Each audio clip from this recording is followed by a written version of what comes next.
tonight's headlines. The National People's Congress opens with China aiming for economic growth of around 5%. Premier Li Qiang pledged support for Hong Kong and urges the SAR to make use of its advantages and uniqueness. And Hong Kong goes full steam ahead on Article 23 legislation.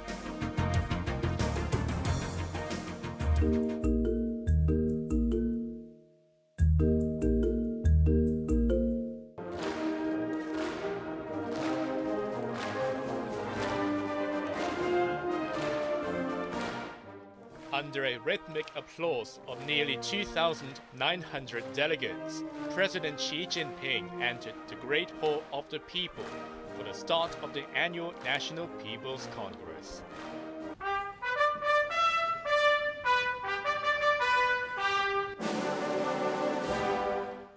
Now in his third five-year term, Xi's focus will be to revive China's economy after 3 years of COVID disruptions. Much of that task will be left to his right-hand man, Li Qiang. With the premier no longer meeting the press this year, his work report carried even more weight than before. Li once again emphasized the need to pursue high-quality development, citing industries such as new energy vehicles and artificial intelligence. He set a growth target of around 5% this year, which is the same as last year. Authorities will aim to create 12 million jobs in urban areas and maintain the urban jobless rate at around 5.5%. That is up from 5.2% last year, signaling pessimism from policymakers that unemployment will worsen in the coming months. There will be a year-long program to stimulate demand, with the aim of boosting the consumer price index by 3% and ending months of deflation. Li also laid down an ambitious target to lower the fiscal deficit, saying it should not exceed 3% of gross domestic product, a sharp cut from the 3.87% last year. To sustain the massive expenditure, Beijing will instead issue ultra-long special treasury bonds for several consecutive years. They will be used to finance major projects linked to national strategies, with the first tranche worth 1 trillion yuan to be rolled out this year. Li admitted it will not be easy to achieve these targets amid uncertainties at home and abroad, but insisted they're reasonable. Raymond Yang, Cable News.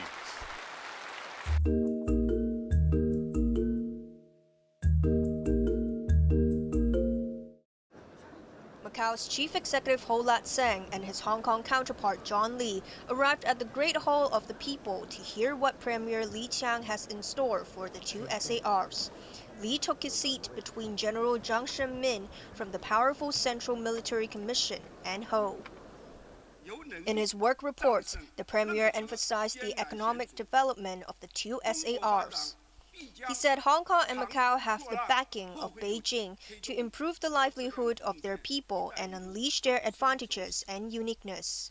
Li said to maintain their prosperity, the SARs should actively participate in the construction of the Greater Bay Area and integrate with the country's overall development. He reiterated that the two cities should continue to follow the one country, two systems principle and let patriots rule the SARs, while exercising a high level of autonomy.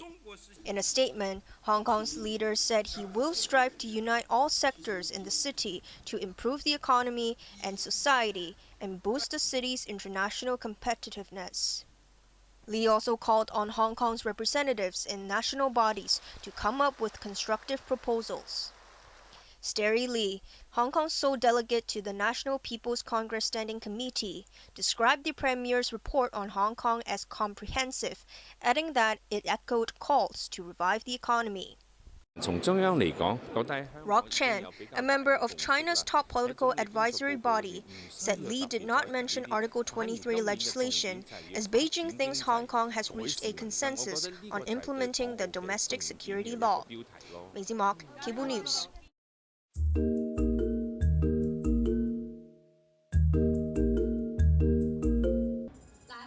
Chief Executive John Li returns from Beijing tonight amid signs that the government is finalizing the legislation of Article 23.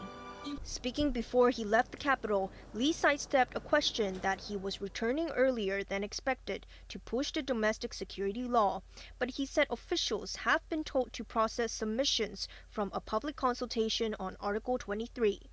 There is speculation that the second reading of the city's security bill will be held next week, followed by the third reading next month. Lawmakers know that the sooner they complete the legislation, the sooner the country's safety will be protected, Li said. 2 Legislative Council panels and a subcommittee will meet tomorrow to discuss the results of the public consultation which ended last week. Another subcommittee meeting will be held on Thursday to discuss the legislation. This morning, Security Chief Chris Tang said a total of 13,489 submissions were received. Only 97 disapprovals were received, with 12 sent by anti-China organizations or people who fled the city after allegedly violating the national security law. He described them as burglars who want to endanger national security, making it necessary to lock the doors. Maisie Mok, Cable News.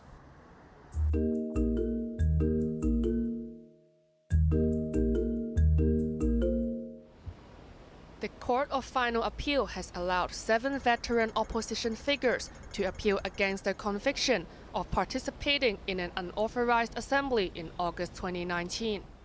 Media tycoon Jimmy Lai and former lawmakers Martin Li, Li Qiang, Margaret Ng, Leung Kwok Hong, Sid Ho, and Albert Ho were allowed to challenge the conviction on the grounds of whether the charge interfered with the rights of citizens to free speech and assembly. But the city's top court denied their request for a definition of assembly and a ruling on whether their conviction would have a chilling effect. The appeal will be heard in June. The 7 activists have been convicted earlier of both organizing and participating in the unauthorized assembly in Victoria Park. In 2021, they were given either suspended jail terms or sent to prison for up to 18 months.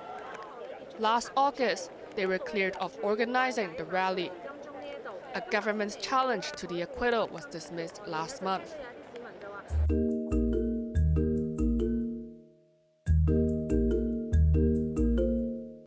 A 7-year-old boy is fighting for his life after being thrown off the roof of a building by his father, who then plunged to his death.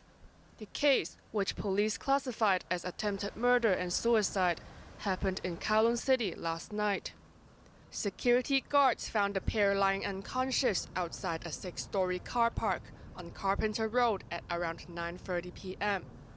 The 58-year-old man was rushed to Kwong Wah Hospital, where he was declared dead.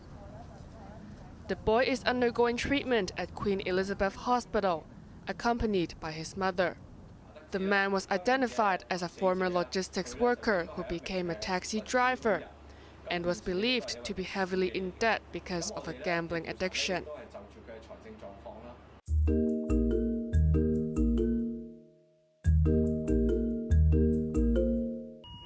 A doctor in northern Gaza reverently prepares the body of a Palestinian infant for burial.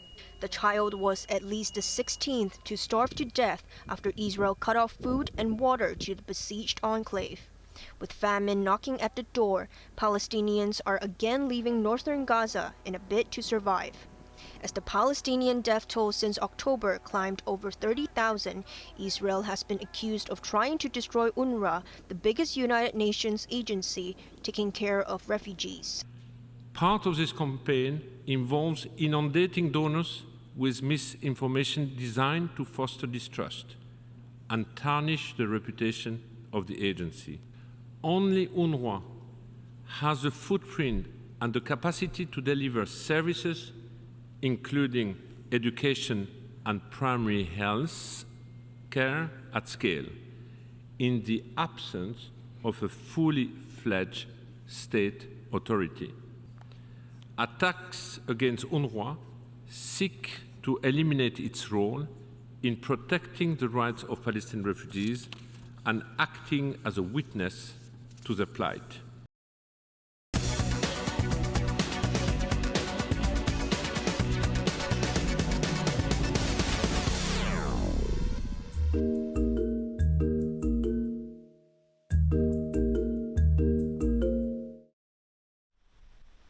The Hong Kong stock market registered its biggest fall in 5 weeks as investors worry that China's growth target of around 5% may prove to be a challenge.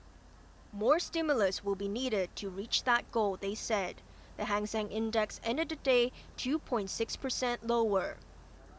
Blue chips led the decline with e-commerce giant JD.com sliding 7.5%, while rival Alibaba shed 3.3%.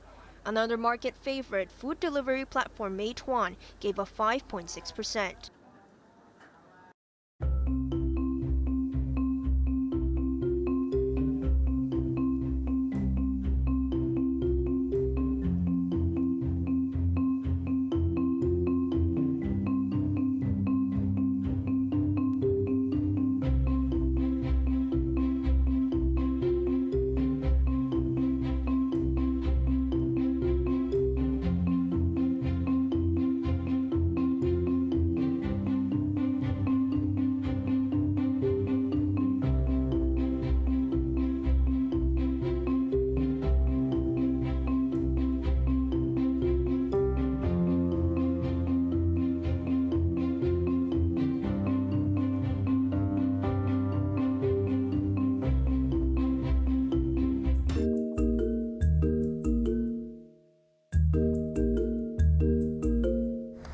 People have been lining up under the Canal Road flyover in Wan Chai to put a curse on their enemies.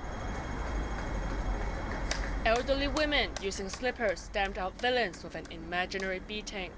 Known as Da Xiulian, the ritual is traditionally performed on Jingzhe, which marks the start of warm, humid weather. This woman has been providing a villain beating service for over 50 years.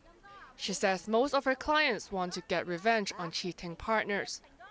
Some would target their colleagues or bosses. Ms. Kwok is a regular. It's a must, she said, to attend the ritual every year, saying once her favorite villains have been hammered, she feels relaxed with her body free of stress.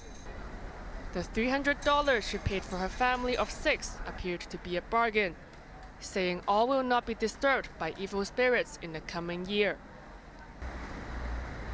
Police stood by to make sure that officials were not targeted and that no photos were given to the beaters to smack. Janice Yu, Cable News.